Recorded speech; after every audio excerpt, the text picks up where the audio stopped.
Hello, old friend. Hello, old friend. We're old friends. We are old friends. We're friends and we're old. And we've known each other for a while. How does that feel? Good. Does it I feel like good? having you in my life. Hear that? We got it on the tape, everyone. You heard that now. Remember she said that at the beginning of this because it may be important as we go along. Oh, Rachel, what podcast are we? Like You. Hear that, guys? She's contradicting already. No, what was that? Sorry? Old friend? You want to go back in time? I like this show that we're doing right now, which is YumYumPod, where we are rewatching the 90s sci-fi show Babylon 5. And we name our shows with Yum Yum because of the iconic moment from the show that you make me suffer through, Star Trek Discovery, where Commander 9D... Who's that? Oh, I'm sorry. One of the writers of Star Trek Discovery came in to ask a question. We don't know who it is. You should have written a character for her, guys. Individual that is a member of the crew for a period of time. I was going to say sometimes. Yeah. Yes. She was from the Enterprise.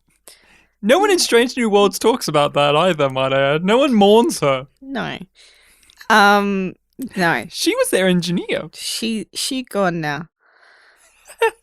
Just like Emma, he's gone too. They're just following through on the fact that they don't talk about Discovery or anybody that was on Discovery. Well, it's classified. It's classified, as is our names, because you're old friend and I'm old friend. And no. What? You're old friend number 1, I'm old friend number 2, and we're going to talk about a very monumental episode of Babylon 5, and I have to say... I didn't even get to say why she said it. No one knows. That's the truth, Rachel. No one knows. You couldn't have given us an answer to that. I could have given the context. Which is for kings. That. You set me up. You set me up for that. You really want me to take that back? You want to travel back in time and stop our relationship from happening? No, just the few minutes to stop myself from saying that I'm glad that you're in my life. Guys, did you hear it? It was recorded. We got that recorded, so she can't take it back now. It's on tape. Not because I don't mean it, but because you're being such a dick because I said it. And that's love and marriage, guys. So we are talking about a very big one on Babylon 5. It is War Without End, Part 1. And it is episode 16 of season 3. We have the DVD descriptions. That's what we read off of, because us here in Australia, we don't have HBO Max, and it seems like America won't for very long either. But we have the physical media with the morphing menus and the brilliantly written DVD descriptions, which goes as such: past and present are on a collision course when members of B5 travel through time on a mission to save Babylon 4. An unexpected traveler joins the efforts of Sheridan and crew, Jeffrey Sinclair. How did he know that you would be here? How did he know your name? I loved it. It's great. It's still great. That's it. Same with me, ditto. I loved it. I still love it. I think it's great. Of course, I was enamored by this because Babylon 4 was always one of the mysteries of this series that drew me in. It was one of my favorites, and it still is. But now revisiting it, and the last couple of times, it is more important to me as a part of the Sinclair story, the Sinclair farewell act. And obviously there's a lot to say there because this two-parter is definitely changed when viewing it because of the real-life context of the revelation of Michael O'Hare. But even beyond that, it's still the end to the character. It's it an has end of a different meaning and context. Yes. Now that we know more about his experiences when he was doing the show, but it's still And it him still coming stands back. up as a farewell to the character, even though we haven't gotten to the goodbye part yet. Yes, but you sense that in this first part. But he says that he's not coming back. But you open up the episode, it's Mbryo. We haven't been here before. All of the triangles he could ever want. All the crystals. In crystal form. And wind chime. We heard a wind chime at the beginning, so we know it's Minbar. And it's the Minbari water features. Minbari Federation, which is always something I forget it's called. I always forget that it's a federation. So there's a little piece of information, and we open up with our boy, Sinclair. There's the But we don't know it right away. No, you wouldn't. Well, you wouldn't, because it is supposed to be a reveal. Yes, but because why would you expect it to be him? The synopsis tells me. Oh, the DVD synopsis gave it away. Oh, that's silly it's also DVD synopsis. V is no longer on Minbar. Mm-hmm. And it wouldn't be necessarily be Delenn, because why would it be a reveal? Yeah, that it was Delenn. But sometimes we just meet random strange people. Sometimes we do meet our Wanderer of the Week, and it's a rando. But it always felt to me like it was going to be Sinclair. It could have been Naroon. Could have been Naroon. He comes back. He comes back soon. I don't know, something about it made me go, it's gonna be somebody that we know, and it has to be Sinclair, right? Even though they hadn't mentioned him in a little while, but they had in a couple episodes back, I think, put in a reference to Sinclair. They've mentioned some certain things, yeah.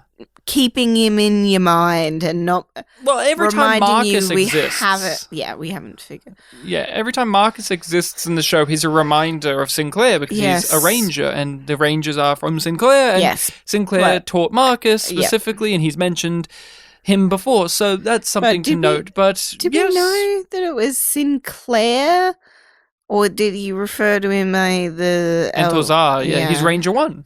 Yeah, but we knew that. Yes. Do we know that? I'm pretty sure. Either way, it's splitting hairs at this point. No, Sinclair is here. It's important.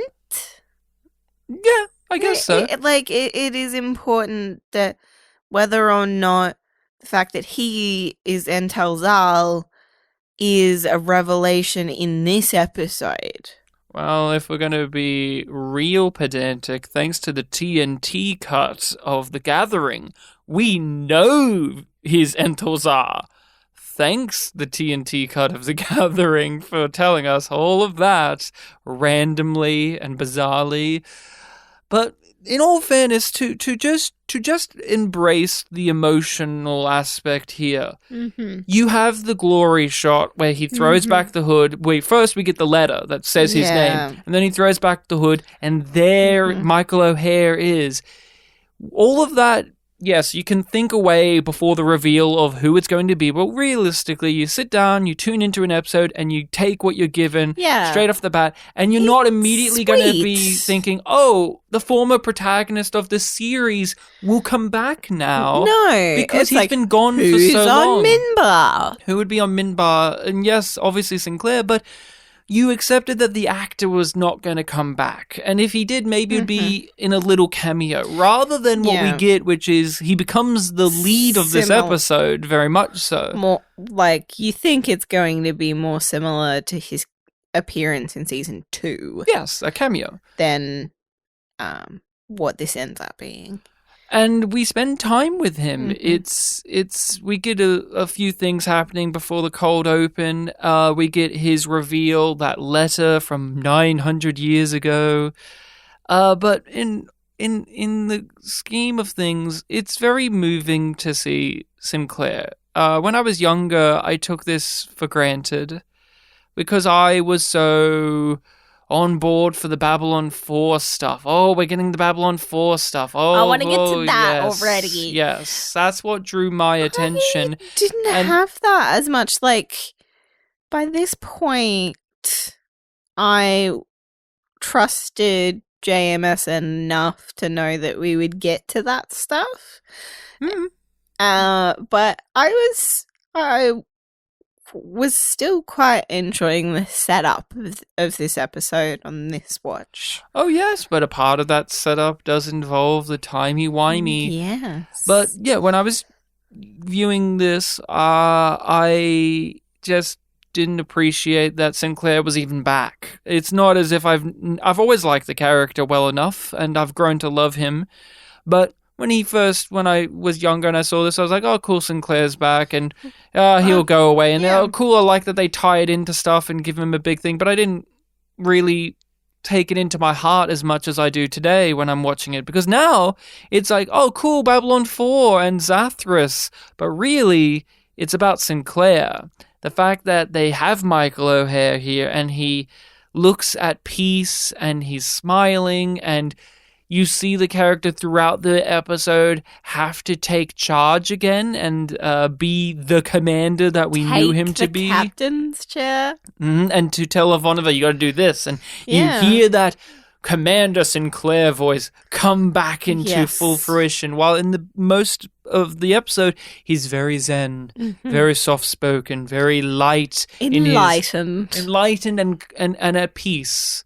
So to see him snap back into having to be the lead of the show was really great and heartwarming to see. And it's really nice to see that element of the performance and the little decisions that Michael O'Hare does and what he doesn't decide to do as well when he's in those different roles throughout this episode. Later, Babylon 4. Can wait. No, it can't. Sheridan knew the risks the same as we did. All of us are expendable. What counts is the mission. He'd want us to continue. We may be able to pull him back, but first we have to get to Babylon 4. The explosion sent out enough EMP to blow out their scanners for a while. We have one chance to get on board. If we wait too long, we'll lose it. Susan, if we don't follow through, then Sheridan went through all this for nothing. Putting the future back on track may be our only chance to save him. This series said goodbye to him very unceremoniously in the past. He was shuffled off in season 2. We didn't even see him in that first episode. So there was no real sense of closure or goodbye even. And there was reasons for that, of course. But we come now to this, and the show loves him. Yeah. The camera is gazing at him and coming towards him and framing him like an old friend that we haven't seen in a while. It is a loving embrace of the character. It is a glory shot every time. There is the swelling of the music, or how everybody reacts to Sinclair like he is. Zach's reaction is an excellent demonstration of that. Because it's just like, what? Zach knows him.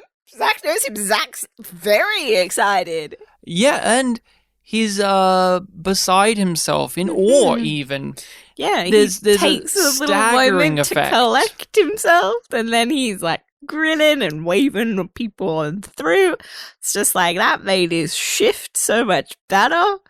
Made his day. All of the characters embody some form of reaction us, the audience, has about Sinclair returning again. Each one of them is, oh my lord, Sinclair's back, or yay, Sinclair is back, or whoa, he came back. And I like that, but to look at it from the production standpoint, it could have been very easy to have Sinclair walk in and play second fiddle to the new lead and to Delenn and to everybody else. But the way that it is here is he is in the spotlight. Yeah. He is the guy. Now, of course, it still caters to everybody else, and he will step back from time to time, and Oftentimes he just doesn't have to say anything. He's a part of the ensemble. But in this part one of War Without End, he's very much a central focus. He is the heart of it. You know he's coming into this story because it has to be important. We know, obviously, with the writing machinations of a mysterious letter from the past and Babylon 4 returning and all the things he says that are left undone for the moment of, oh, trust me, it's from a reliable source, and how Marcus talks about him. We know from those things that it is obviously something of great importance to bring Sinclair back.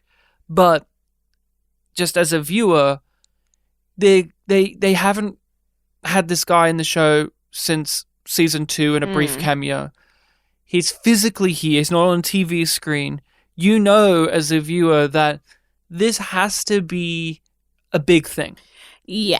You can't bring Sinclair back in a weak way. Yeah. In a little way. You can't do that. It's not the show's style to do that, because you do get that in modern shows where they bring back an old cast member for member berries at random points and in the finale or whatever it is, and it's just like, why?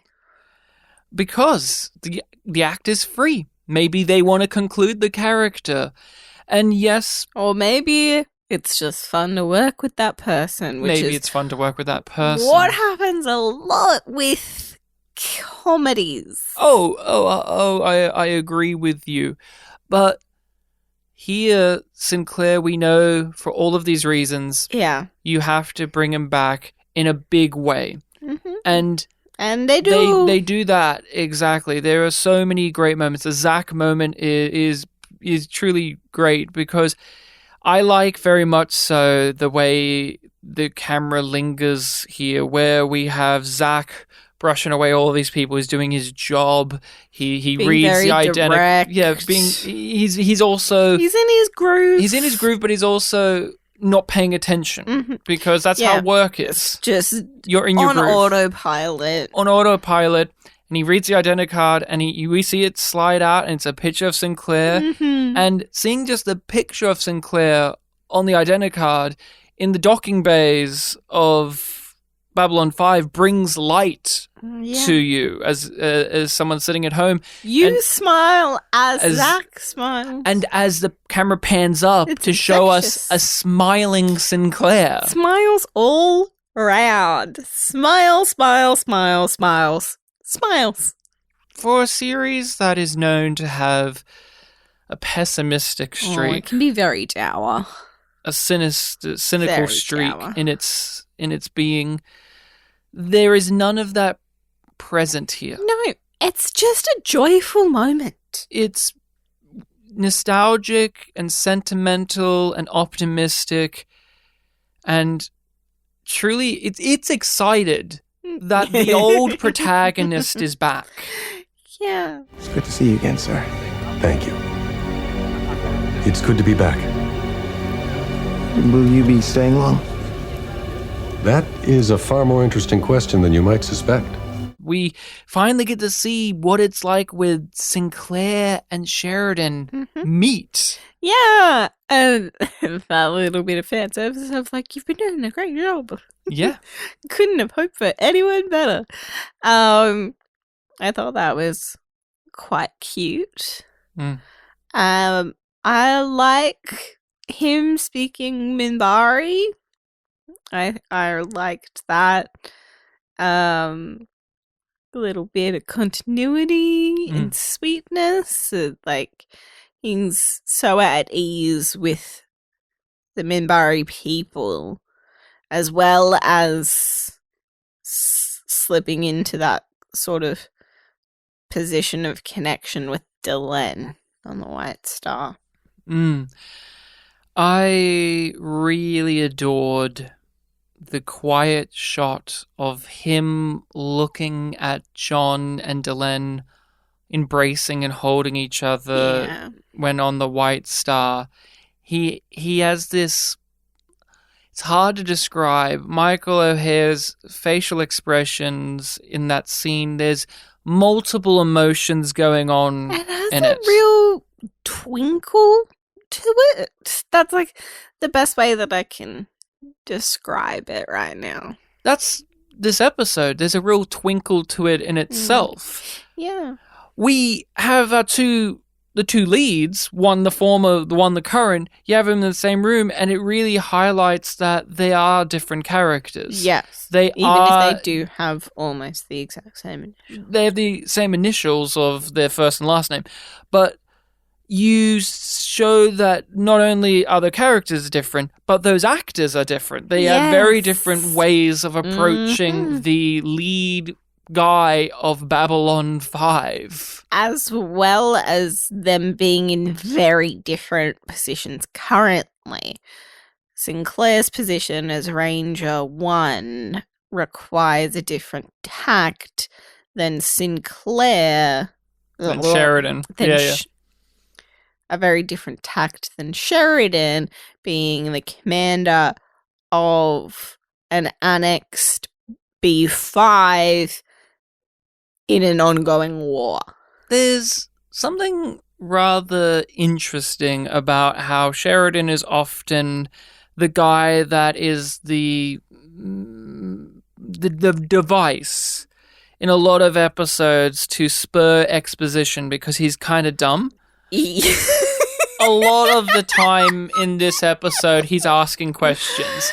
Hey, what's that? Or he's saying statements. Gets the Riker end of the stick. He says statements a lot that lead to exposition. So it's like, the greatest mystery of them all is who stole Babylon 4, and you're telling it's me. Greatest mystery. You're telling it's me. And it's cool that that is happening while Sinclair, who used to also have to serve that function, but he did it in a less overtly like... Sinclair never felt like a dumb guy. He felt like a thoughtful guy who was always on an investigation for the truth. He even says it in this episode, like he's always felt out of place, always trying to find where he belonged. And that was how that character's ethos generated the ability for that. While Sheridan, he's kind of just a dumb guy who likes orange juice. It's cool to see that part of Sheridan function against Sinclair, who is now the guy who knows all the things, and he's not saying anything until it's relevant. Yes. He's Kosh. Where Kosh was that all the time, right? Where Kosh was the guy who knew everything but never actually said it until it was relevant. Yes. He is keeping his cards close to his chest. And at the end of this episode, you still don't fucking know. Like, you just think that he's gonna die. You know that it's emotionally taxing on Sinclair. Yeah. And he, is very clear, I'm going to B4. I'm not gonna be back. I've committed to this path. I know what's coming. And all of that makes it sound like he's gonna die. There's a double-edged sword with this as well, where this stuff is weighing on him, but he's unable to say it. Yeah. And we know that it must be something of really substantial because of two facts, because of two edges of the sword. Yeah. The man we knew him to be, and the man we know him to be now.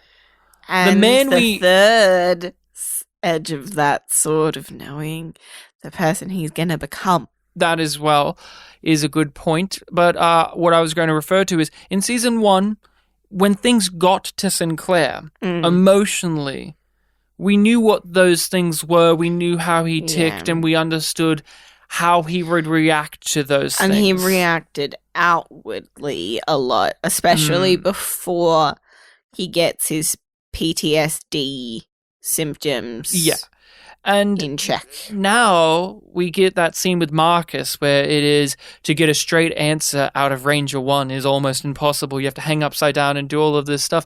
So we know he's far more internal. and elusive. Yet when we see these cracks... Much more Vorlon-like. Much more Mbryo-like. And when we see these cracks, these moments of sorrow or moments of hesitation, trepidation, and or reflection, it means something else as well. So you have these two sides of this character, the one we knew for a whole season and the one we're meeting now. And when we see these moments of vulnerability where he's saying goodbye to Garibaldi, when he's saying that he is aware of certain things, we lean forward in our chair even more so. We're invested. Very much so. And it's rewarding you for that investment. And I really just, like, you won't get nearly as much out of this episode if you were a sporadic viewer or if you are, in my opinion, a fucking idiot and skip season 1. Yeah. My favorite moment of the episode and my favorite Sinclair moment was and it's iconic. It's a really great Sinclair thing, which is the whole speech he gives to Delenn about how he's found his place and he feels in line with everything in the spring from an arrow from the bow, and Michael O'Hare delivers it with the needed sincerity, gravitas, because Sinclair is written very poetically. Yes. And in certain actors' hands, that will fall flat. For instance, and I don't mean this as a negative towards Bruce, but Bruce could not deliver those lines. And it wouldn't be written for Sheridan. Like, it wouldn't work for that character and that actor. He has moments of his own brilliance and beauty and poeticism, but is completely different. Yes. Those lines are written differently. Like, the moment that pops up for me for comparison, like, it doesn't directly work, but it's the moment that popped up of when he is doing his secret sharing with Delenn. I was thinking about the Rain on the Roof speech. The Rain on the Roof speech is one of your favorite moments but of it's Sheridan, period. But it's very different. Because it's so fucking good. And it's so Sheridan. It's so very Sheridan. And again, here we are. Contrast between these two guys. Sheridan and Sinclair, the Lucy and Ethel. Lucy and Ethel? Even Sheridan's like, look, I'm a corny guy. But that's pretty corny, Sinclair. That's too far. That's a line for Marcus. All my life, I've had doubts about who I am, where I belonged. Now, I'm like the arrow that springs from the bow. No hesitation, no doubts. The path is clear. We get messages from the future of Babylon 5 getting destroyed, of Ivanova sending out a distress call. We don't get Babylon 4 until a little bit later. We get that it's something's happening in Sector 14, yeah. Sector 14. Ooh, that's where it's in quarantine. Yeah, that's where we did all the stuff with Babylon 4. We don't know who stole Babylon 4, wink. And Epsilon 3 is going crazy. Ooh. What's going on down there? What's going on down there? What's going on up here?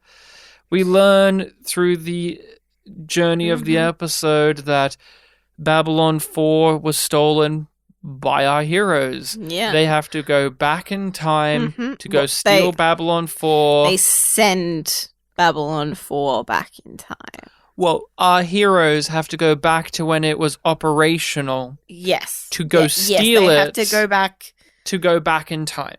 They have to go back 6 years in the past to stop the shadows from destroying blowing it up, so that then they can get on board and send it back but they know that during the course of that, they're going to skip forward and to save the 2 crew. years ago. Yep, and save the crew of Babylon 4 to get them off.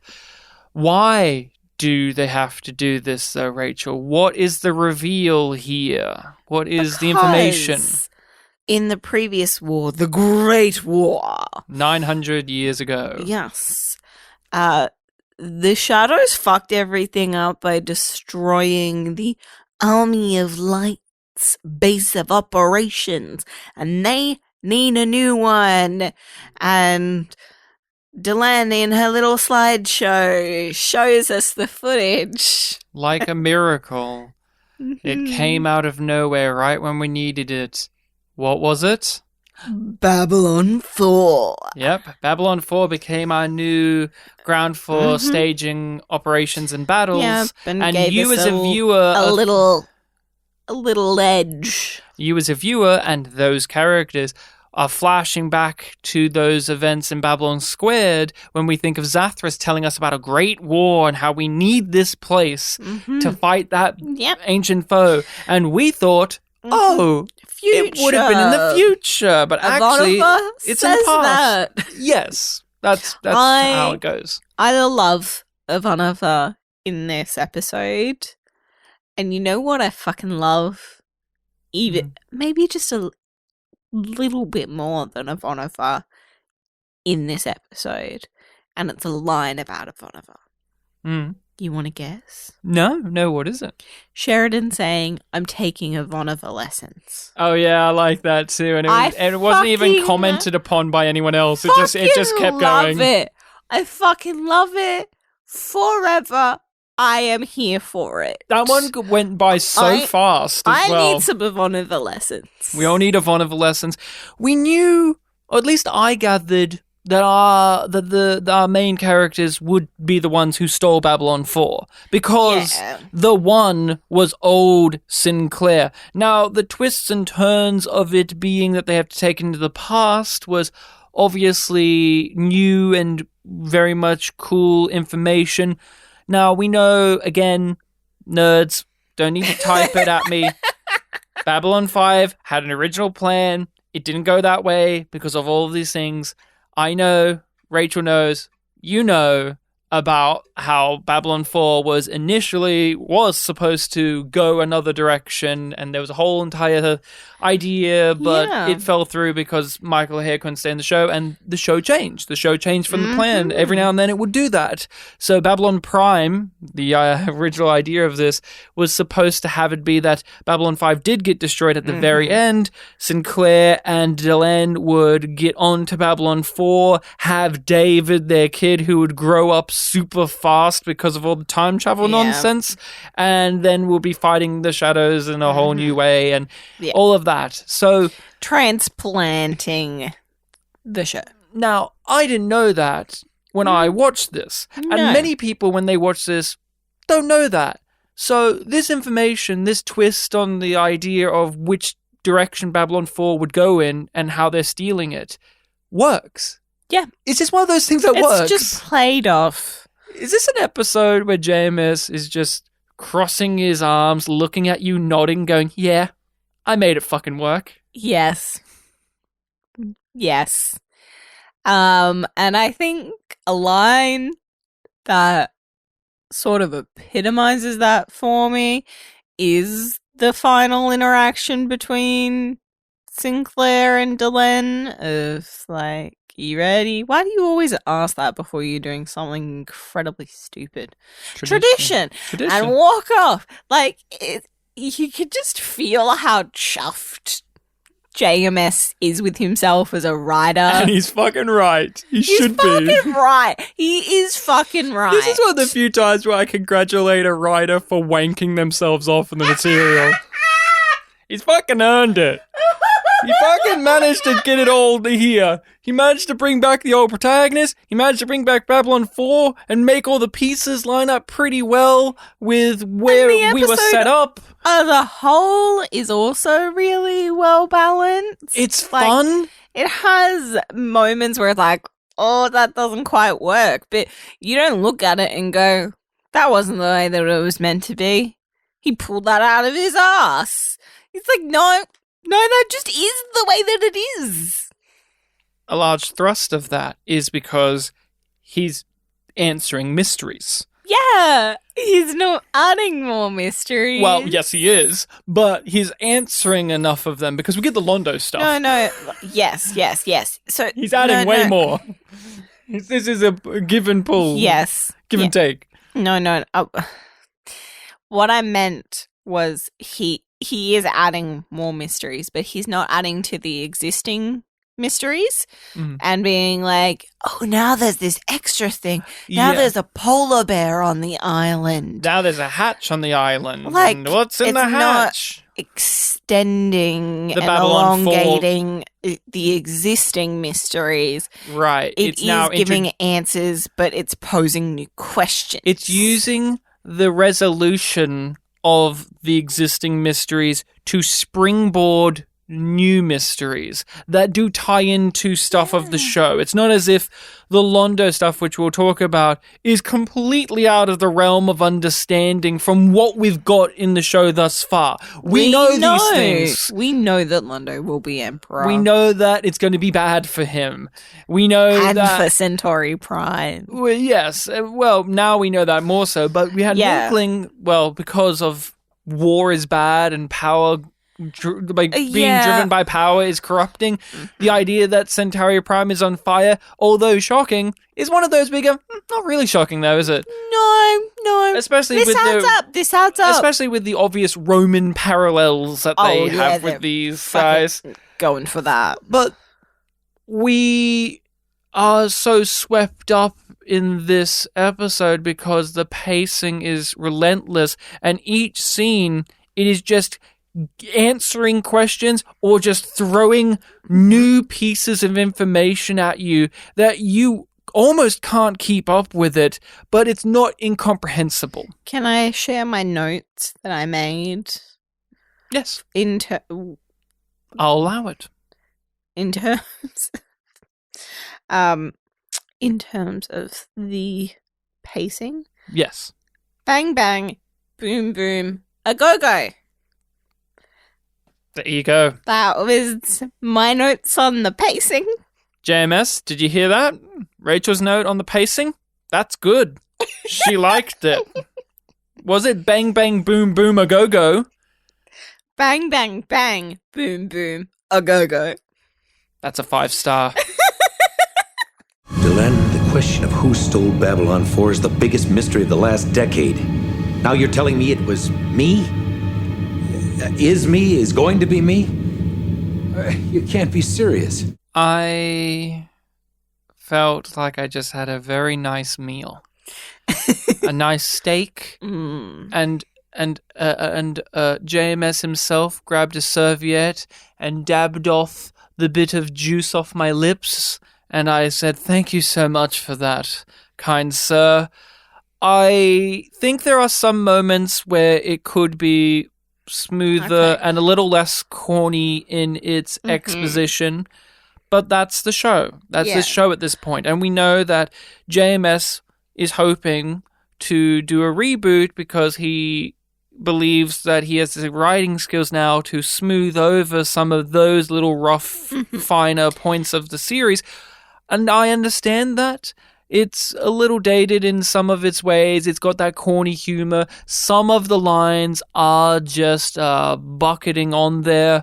But the overall sensation I have is one of not being treated like a fool. Yes. I feel rewarded for having invested in this mystery, and the answers that are being paid off here are ones that, in a way, I could have gathered, but also ones where I wouldn't have been able to either. Because there are pieces in the series that could let you think of this, but it is enough pieces abstract or missing or blurred where once they come here and put them all together, you go, oh yes. Yeah.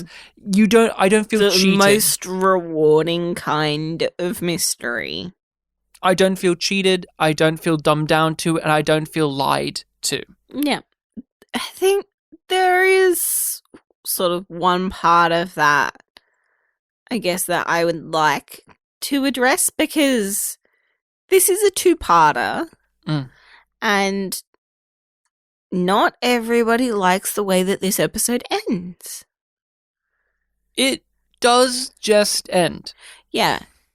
Like, the scene sort of before with Londo And Sheridan. and Sheridan in the throne room, that feels much more like a cliffhanger That would be Then the modern day ending for this. what yeah. we actually get. Like, I really like the interaction between Sinclair and Delenn as they walk Mhm. off, and the Mhm. little speech from Zathras, because more Zathras is good Zathras. If you don't agree, get the fuck out. Here's where I'll draw the line. Now, I don't remember which person. I think it's Michael Vejar directed this one. A very good director of Babylon 5. I find this episode a little bit visually lacking in that, Yeah. in that wow factor. Pizzazz. That pizzazz and that panache. And I think that the ending on paper works in that sense of, and we're going on an adventure, like Swashbuckling. And the pirate action. and the actors deliver it exactly the way you need it. But the visual is a static shot of two people just running down a corridor, and that's it. Yeah. It's not It's that very exciting. standard. It's not that exciting on a visual level. If this was visually presented in a more fun and dynamic way, then I think this actually would be a good ending to a two-parter for the first part. Yeah. Because I understand the need to want to make the Londo stuff, the big dramatic stuff, but honestly, this is the episode that says we're doing a Babylon 4 story. Yeah. I think You wanna the end it ending on the Babylon we're 4. now on Babylon 4, off we Yeah. go, makes more And it's sense to a me. good place to continue from in terms of the start of the next episode. Because Yeah. I think if it ended on the Londo stuff, I would want to go straight back to the Londo stuff. Well, yeah, if it ended on the Londo stuff and then the next episode starts on the Londo stuff, you're like, well, we're not ping-ponging like we have been in the episode where we're Yeah. ping-ponging between Babylon 4, Babylon 5, and then eventually Babylon 4 and Sheridan in the future. We're ping-ponging between these things. And again, that's something too we haven't discussed is, meanwhile on Babylon 5, Garibaldi... Well, Garibaldi gets sent out to Sector 14 first as the scout. And then, He's recording all of the messages. Yeah. because Corwin received the message, confirmed that it was a Vodiva, and it's like, what the fuck is going on? Tachyons are out there. Apparently, the universal sci-fi thing for time travel. So Garibaldi gets sent out there in a Star Fury, Yeah, I think. stuff here. But one of the older ones. Yeah, he still has his one. Yes, he has his one, and he goes out there, records, and then Sheridan, Delenn, and everybody else goes. To Sector 14. Yeah, He's on his way because back. They have to talk. Delenn has a prophecy. She So has also she's- footage too, Yeah, she's following through on her directives. because she has a letter. Yep. But we have a nice. And Garibaldi gets sent the fuck home. Well, don't skip over. Sinclair specifically asked That's what I was gonna add. for Sheridan to do that. Because Sinclair doesn't want to see his old friend. He can't see his old friend. He wants to more than you'll ever know. It's. We learn when Garibaldi gets back that he has a message from Sinclair. There's that heartbreaking moment. It's one of the most emotionally effective It's scenes just like he in. talked to fucking you, but not to me. There's a lot of choking up moments for me when it comes to Jeffrey Sinclair being here again. But oddly enough, it's one of these scenes where he's not there, but he's talked about where I actually feel the most, where Zach Allen is so happy. He's like, hey, Sinclair was here. He's just so jovial, and Garibaldi, Jerry Doyle just, the air goes out of him. He's like, yeah, well, where is he? What do you mean? And this realization that his best friend came on Babylon 5 and didn't see him and left again, and he wasn't allowed to see him.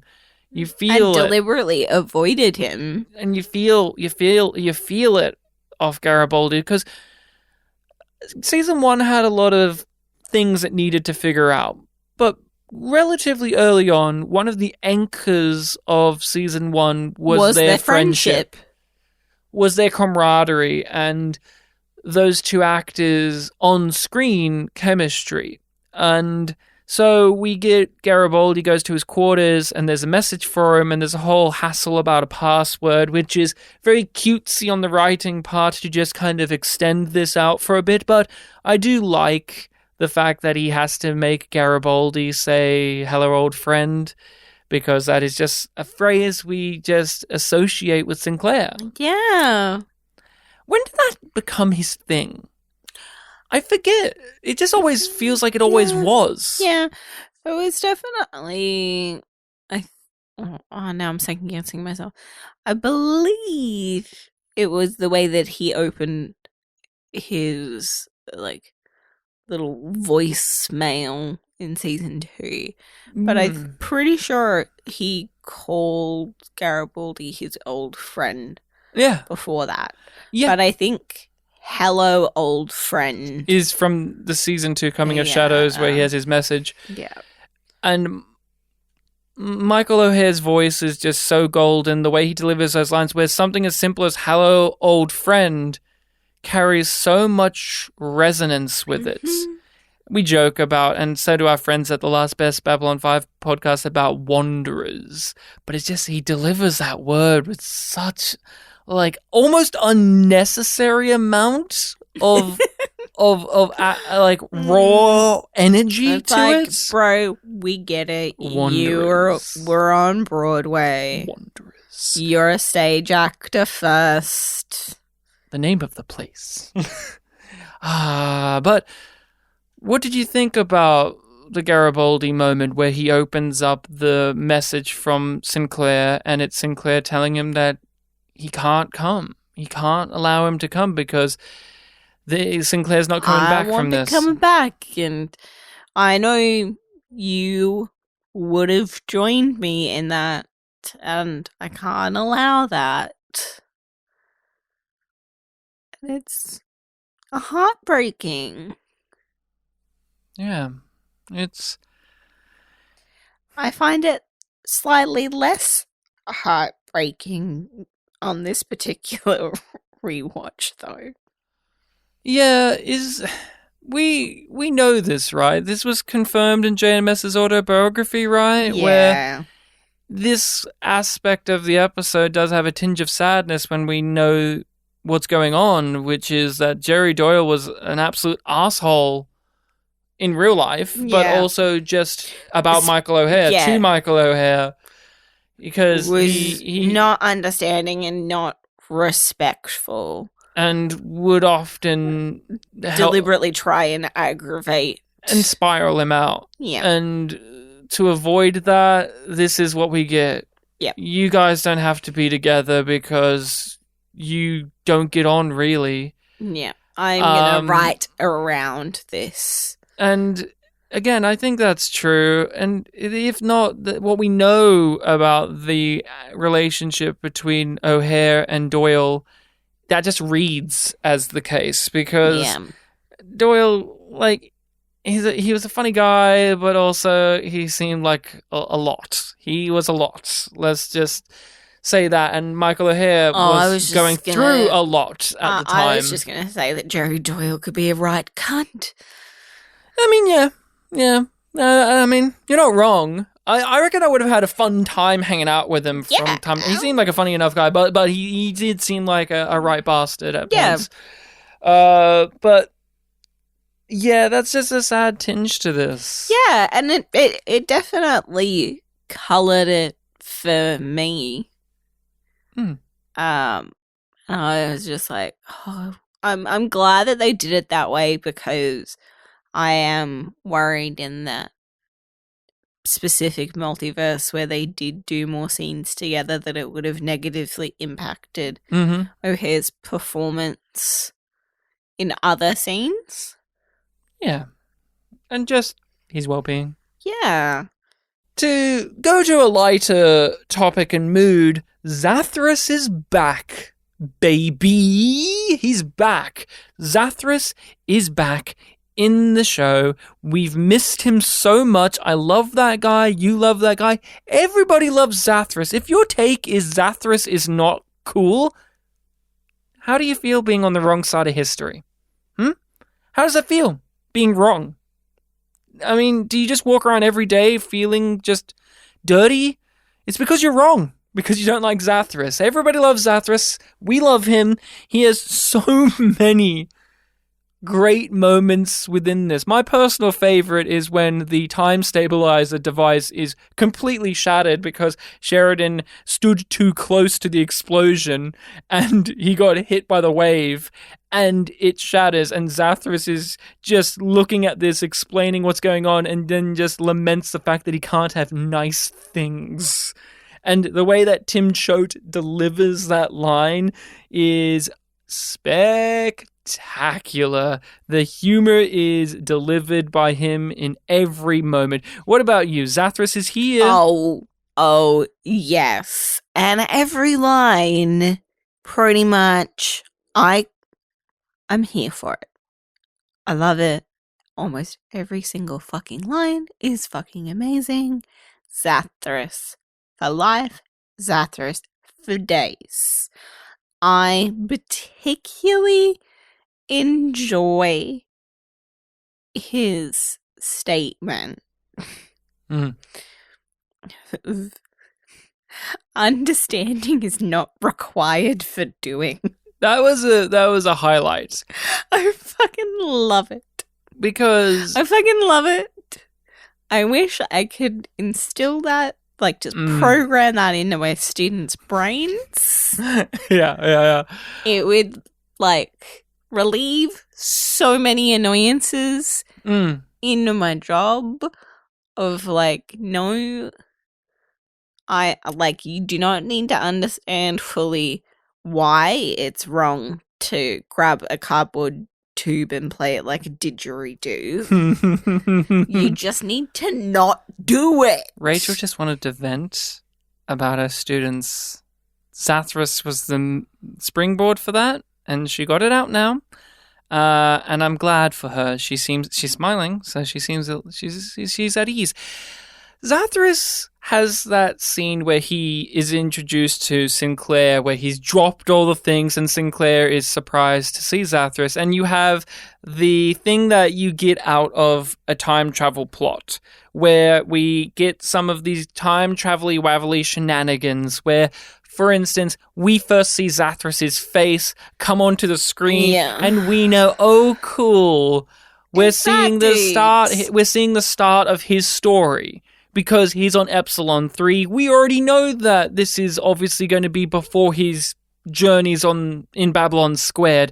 And that's a fun little thing about time travel stories, where you have these non-linear events happen. So Sinclair has experiences, as have we, but Zathras, that character, has not. And so they have to try and explain that to Zathras, but Zathras is a bit of an idiot as well, and he just doesn't get it, but that's, as you say, all of that. And I really like that he has a list of things not to mention, and he can't remember it, but once he does, he'll make sure to tell them. Make sure to tell them. And Sheridan and Sinclair bounce off of each other beautifully in that scene too. It is Sheridan that tries to get him to say it. Sinclair's just playing along. They both give each other that look of, oh, that's good to know.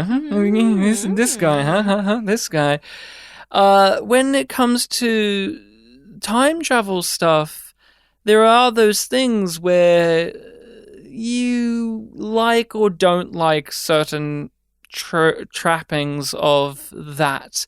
And I am always riding the line with time travel stories because it just depends the execution of them and how much I'm in the mood to hand wave certain things or praise certain things. And with this first part, they explain all the time travel stuff through Zathras, and it's good because he's such a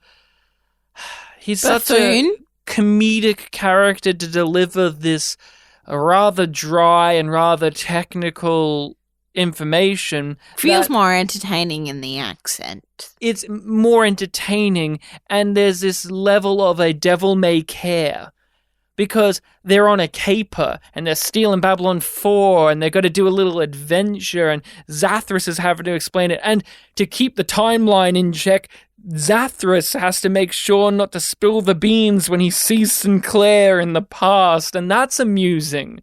And so there's this almost level of the show looking at you and smiling and doing the Basil exposition thing in Austin Powers, where he looks at you directly, the show looks directly into the camera and says, just have fun, okay?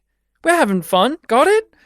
We explained our time travel rules and see how we're breaking them and see the ramifications of that, but here, guys, we're really here to have fun and alleviate some of those mysteries and concerns. And that's what we're here to do. And Zathras is a great function for that. This is very important. When you meet me again, it will be me, but it won't be me now.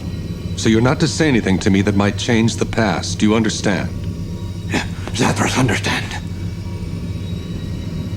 No, Zathras not understand, but Zathras do. Zathras good at doings, not understandings.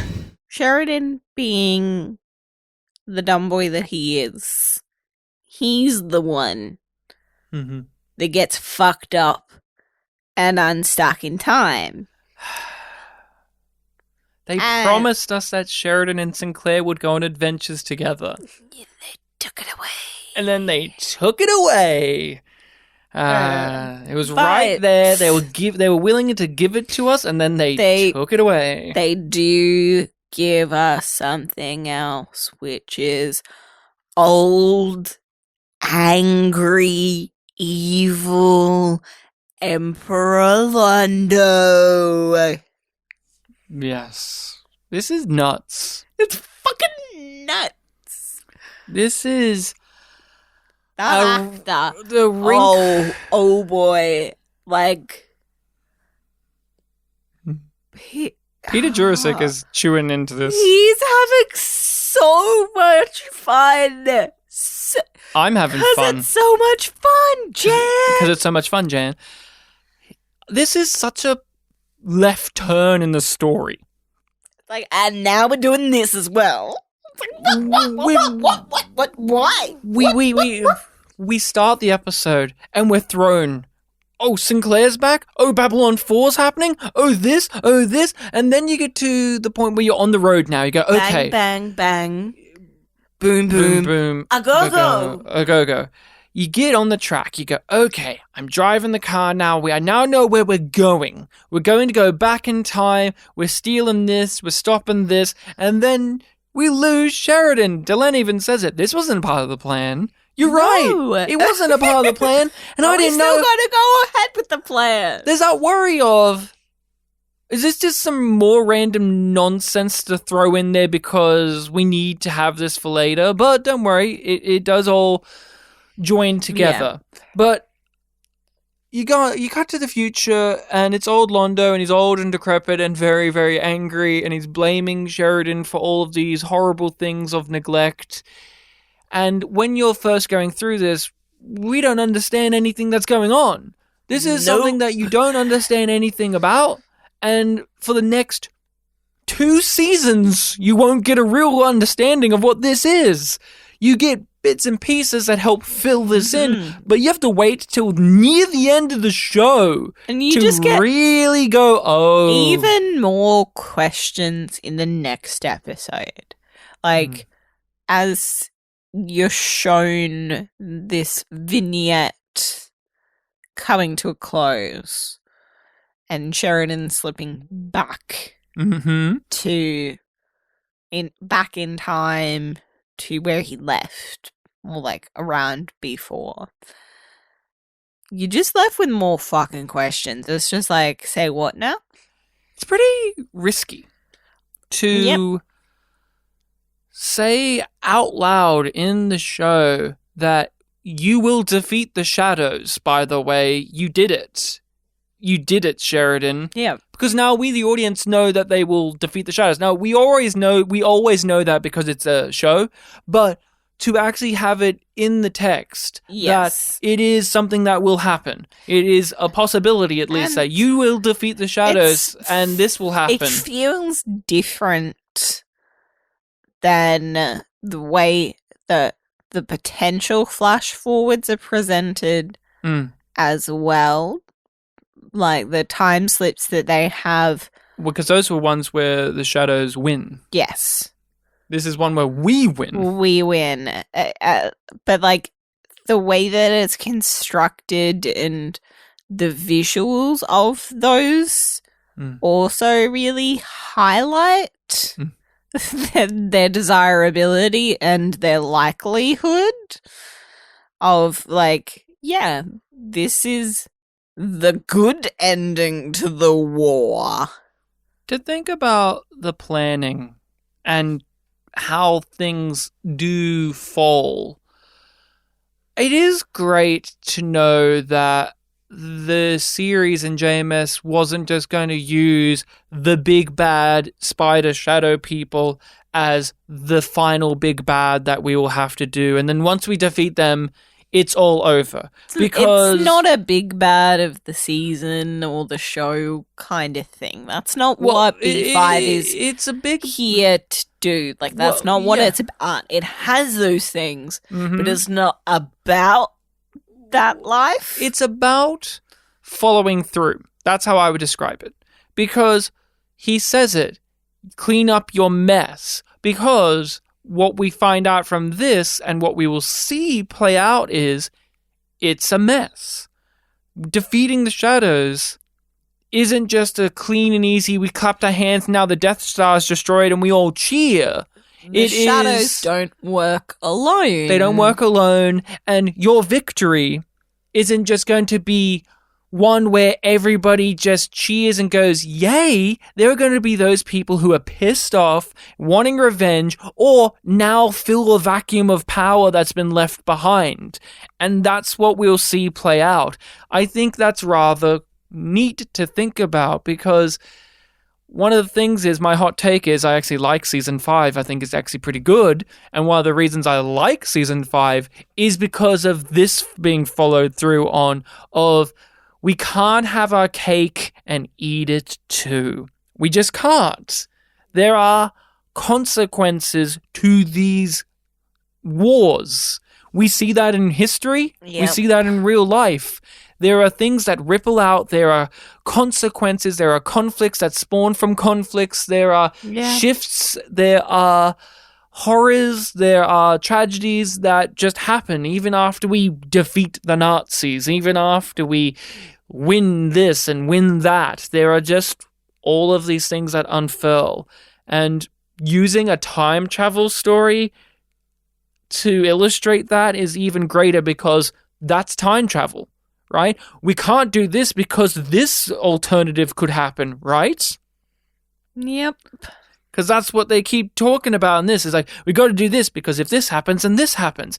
And this is an example of the series doing that within itself of, well, defeating the shadows leads to certain things in its own right. And Londo's action lead to certain things as well. What I am doing is what someone should have done a long time ago. Putting you out of my misery. Fitting punishment for your crimes. What crimes? I don't know! The crime of neglect! The crime of convenience! Now, we come to the part of the show where we discuss a particular actor or actress and their performance, their career. as the guest spotted in this particular episode of Babylon 5. Now, as we sort of alluded to and have mentioned before, there are a lot of interesting things to dive into with Michael O'Hare. So, even though he doesn't fit the traditional bill of this segment of being a guest star in the traditional sense. We did this for Andrea Thompson. Yep. When she left. Yep. And it felt right for us to do him for part 1 and not part 2. Because he's the lead guest in this. There are no other guests in this either that are of note that we've already done Tim Choate. So I just want to get the big thing out of the way here, which is Michael O'Hare had a very tough life. He had a very sad ending to his life as well. Things were not great for him, but there were moments in the later years where things were. He suffered schizophrenia. That's why he left Babylon 5.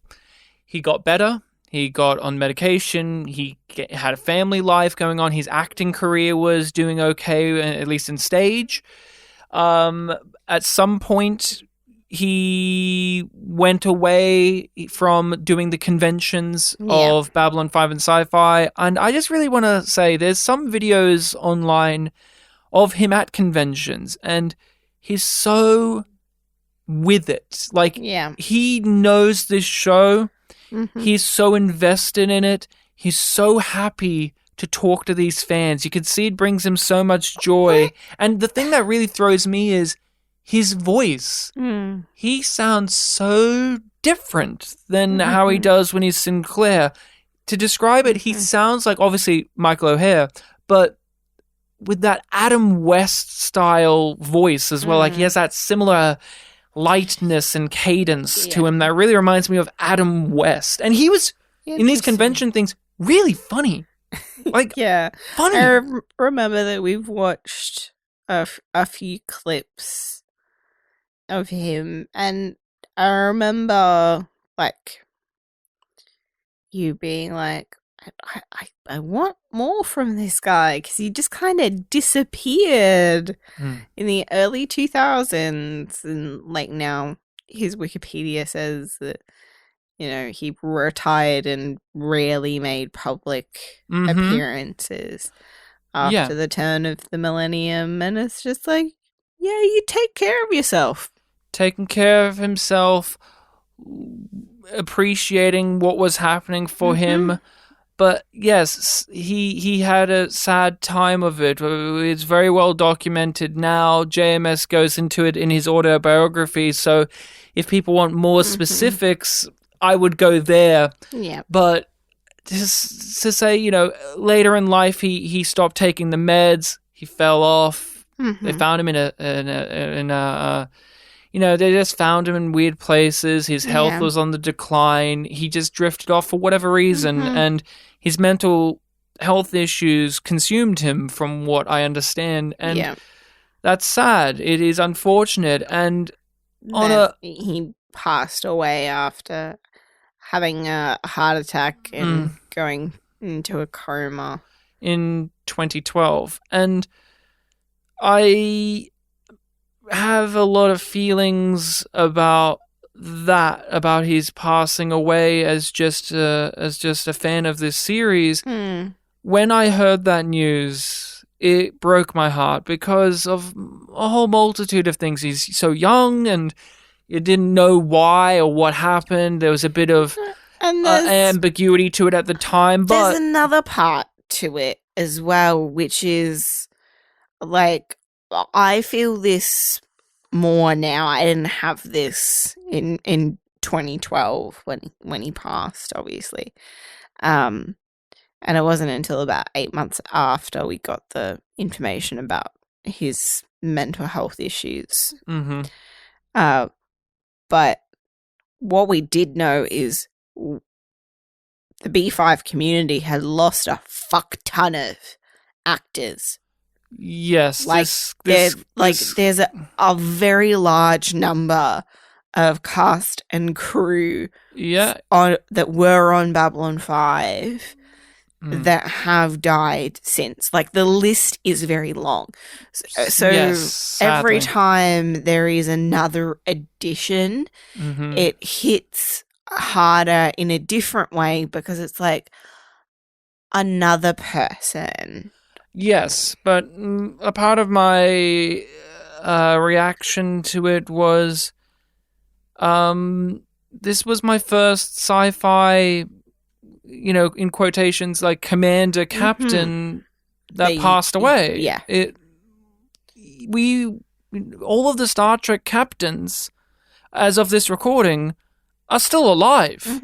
Shatner's still out there. He just went to space recently. He was unimpressed by it. And he was unimpressed by it, which is so on point. Fucking Shatner. But it was just one of those things where it really took me a moment because these shows and those characters, those characters that you also so much to you. associate with their actors, they're the anchor points and they hold a special place for you, even if they're not your favorite characters.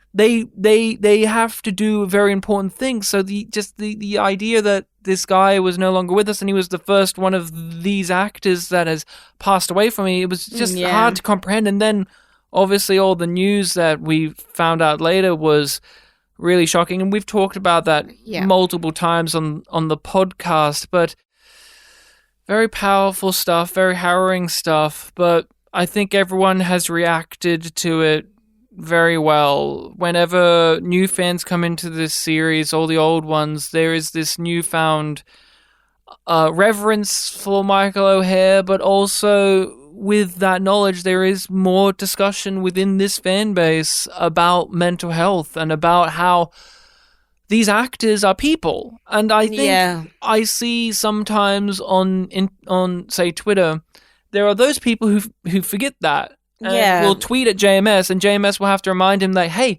asking about like what would have happened if Michael had stayed on the show is irrelevant to me because that's not how it worked out. He was a real person, and this is what happened to him, and I was there, and it's like, this is a real person, and to go into the real person aspect of him, because it's easy to just talk about the sad part and how this all ended for him, because that's live. Like, he had a life that was marked with, like, traumatic experiences and serious mental health episodes. But he also, like, that doesn't mean that he didn't have a good life and that he didn't have good moments. He had lots of successes, creative endeavors. Dude got into fucking Harvard. A whole cavalcade of things in his life and career. Now, the funniest thing is, for us, we haven't seen anything else of him in television or film. No. He is the guy from Babylon 5. I had to look at his IMDb. Those 2 episodes of Law and Order. I looked through his IMDb, went into a fine-tooth comb, and I haven't seen any of these other things. Yeah, it's just like, so much of his career was on the stage as well. So it's just like, well, we don't have those recordings. We don't have access to those things. And we have mentioned with a lot of spotlight actors that they have healthy, thriving careers or have had big careers on the stage, on Broadway, in musical theater, whatever it is. Just because we haven't seen their work on their IMDb or they don't have much work on the IMDb page doesn't mean that they aren't a working actor or one that has had a body of work in acting. Michael O'Hare's a great example. The guy has less than 30 credits on IMDb, but when you read his trivia, when you look over his things, these awards, this play, he was this role in this famous play, and it just goes on and on like that. There were times in season 1 where he was having to fly from LA to New York because he was being the lead in a sci-fi show, but also having to do plays on Broadway. It's just a lot. My dialogue coach and I figured out that I in effect did 10 and a half, the equivalent of 10 and a half feature films between the end of July and the middle of March, with 2 10-day breaks. So it's just like... I used to call myself the Babylon 5 Clydesdale. Do you know what that? The Clydesdale is the enormous horse that pulls the Budweiser wagons, you know. So, when we were getting ready to do this, you were like, oh yeah, I think you played football somewhere. Mm-hmm. And he did play football at Harvard. Mm-hmm. Do you want to know what makes that even sort of funnier and cuter to me? What? He started playing football basically as a fuck you to his doctor. Because his doctor was like, you can't play any sports, you're asthmatic. And he's like, bitch, watch me. Well, I actually have a quote from that. And you see, that's the funny thing. You say it like, bitch, watch me or whatever. But Michael O'Hare has a quote about this, which just really tells you that Michael O'Hare and Sinclair, almost the same dude. Where it was, I originally got involved in football because of asthma, says O'Hare. A doctor said I would never be in athletics. I found out you just need a little pride and a little heart. Mm-hmm. That's a Sinclair quote. That's a Sinclair quote. He would say that. And you could imagine it just Michael O'Hare saying highlights that. to me again how often Babylon 5's casting gets it fucking right. Yeah. Like, it makes so much sense, and he brings so much of that feeling to the character. Mm-hmm. And it is a lot of the time easier for actors to tap into something that's familiar in one way or another. And thus you also end up with the intertwining of actors and characters, especially in long-standing shows. Like, Yeah. we have referenced a plethora of times. Kirk and Shatner are intertwined. Yeah. There is no clear delineation between those two entities because they've bled over to each other, but the bleed over and the crossover between the two is too extreme.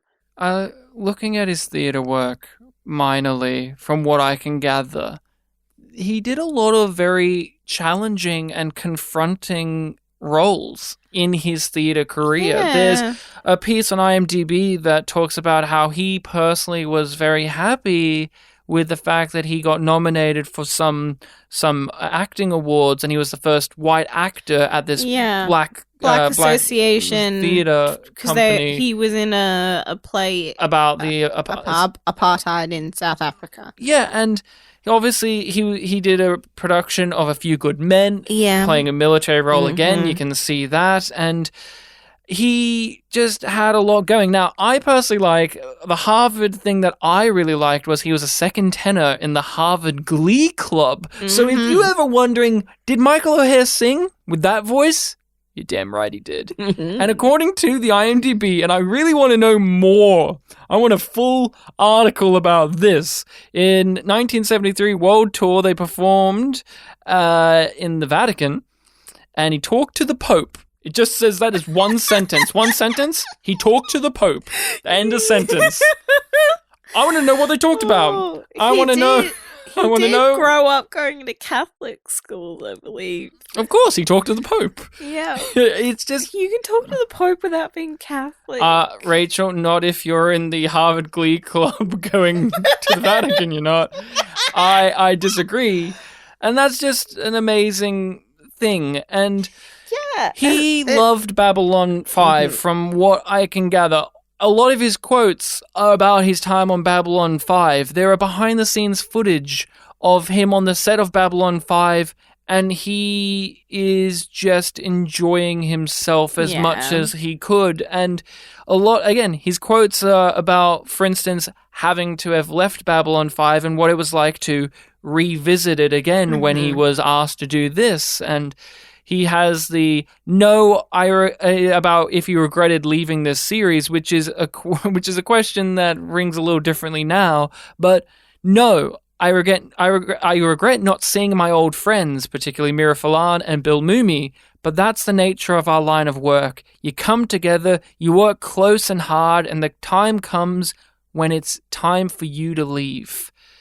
And that's just a statement that brings out a lot in me when I read it, because that's War Without End is that as well, where it's Sinclair's time to leave, to say goodbye to everyone, and to tie it with Babylon 4, one of the biggest mysteries, and the previous station. The previous commander and the previous station are entwined and have to leave together, have to conclude together, is poetic. And we will have a lot more to say on that in part 2. But that's a lot of what I have to say about the spotlight on Michael O'Hare. I think inherently when people talk about Michael O'Hare, there's an air of tragedy about it because he had such troubles in his life. But we've said it on the podcast many times that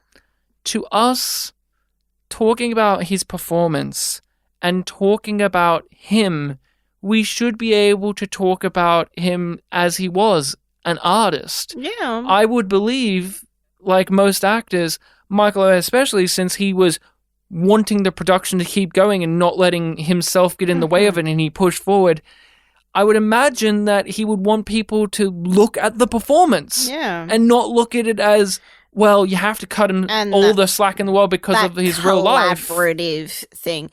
And there is obviously some validity to points that people make about the lack of quality in some of his performances across, but there is not a sniff of that in this episode to me. Like, I don't understand how anybody can look at the performance that he gives in this episode and goes, what is he doing? He just, and the thing that we go on about is when he's been stiff, he was stiff in the period of the show where all the other actors were also had moments of weird stiffness. Mira Falan, great actress in this series. Season 1, she had her odd moments. Yeah. Just as odd. Everybody was finding their feet. And like, you know, sometimes there are performances that just grind your gears. He was magnificent in this. It was beautiful. I am very, very pleased to have him back. Even if it is just for a little while. You could tell he was happy to be there. And looking at what this is, the acting is there, but you know from this that performer is feeling... is feeling what Sinclair's feeling. Brings it in. The whole coming onto Babylon 5 and looking around at it for one last time was Michael O'Hare as well. And I think one of the reasons the character has mystery to him and seems to be so popular is that we're all a mystery to ourselves, and we're all on a journey. This is described in somewhat heroic, mythic terms. But it's one of the reasons that people identify so strongly with the character. That question mark, which we all carry with us. Yeah. It's obvious. We give this episode a yum yum. Yum yum. I'm looking forward to hearing from you the synopsis that we assume JMS wrote himself for next week's episode, which is The War Without End, Part 2. On the next Babylon 5. Episode 17, War Without End, Part 2. As the crew continues its mission through the temporal barriers, Sheridan accidentally slips into his future. Meanwhile, Sinclair acts to claim both his true heritage and his surprising destiny. Ooh, Rachel. At least there's no spoilers in that one. I feel like the Sinclair stuff could be a little vaguer, but Yes. that's okay. But it doesn't tell you that he goes into the past. And becomes who he becomes? Yeah. That is all we have got for you, Yumlings. If you want to find us on the social media platform of your choice, look us up under YumYumPod or YumYumPodcast. We are often posting on there, so make sure we're always interacting with people. You can email us if you want to contact us more directly. You can email us over at yumyumpod@gmail.com.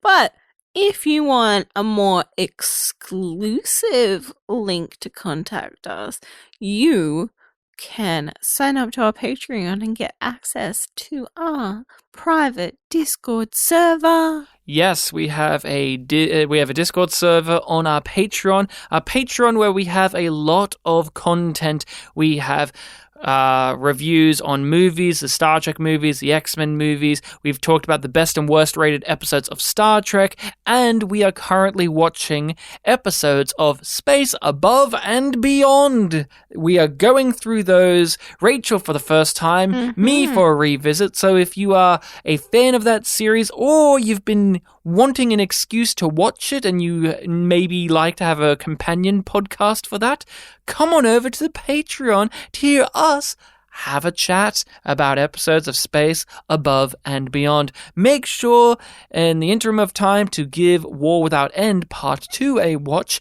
And I'm shocked Jakar was not in this episode. He could have been here. No. He could have walked up to Sinclair at the gates there and say to him, "Go, Commander Sinclair! Good eating to you!" But he didn't. No. That fool was too busy cleaning out his pouch. So I'll say it to you, Rachel. Commander Rachel, old friend, good eating to you. Good eating to you, old friend.